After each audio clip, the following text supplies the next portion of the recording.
Italy denies the United States the use of the Sigonella base. It's not a rupture, but a legal matter. At the end of March, some American bombers in flight considered landing at Sigonella, the Italian airbase located in Sicily. This is extremely useful because it serves as an intermediate stop for operations in the Eastern Mediterranean, North Africa, or the Middle East. The problem? The 1954 Bilateral Infrastructure Treaty, which regulates the use of the airbase, allows its use only for logistical purposes, not for offensive operations.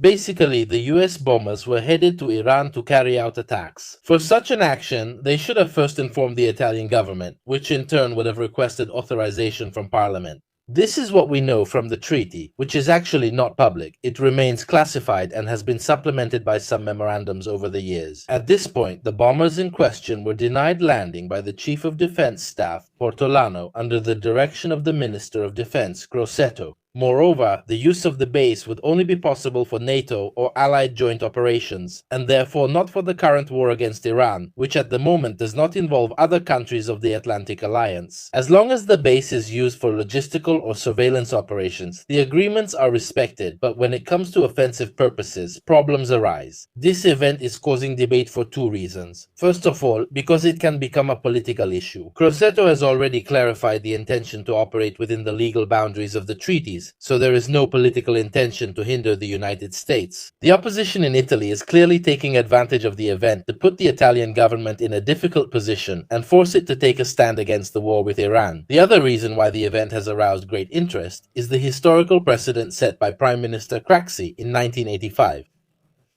At the time, the Italian cruise ship Achille Lauro was hijacked by some Palestinians with the aim of securing the release of 50 militants held by the Israelis. After an agreement, the hijackers fleeing to Tunisia were forced to land at Sigonella. The plane was surrounded by the Carabinieri, who in turn were surrounded by US military personnel demanding the handover of the Palestinians. In turn, these American soldiers were surrounded by more Carabinieri. The diplomatic crisis was eventually resolved with the hijackers being handed over to the Italian authorities. And what do you think about it? As usual, you can find more information in the comments or in the description.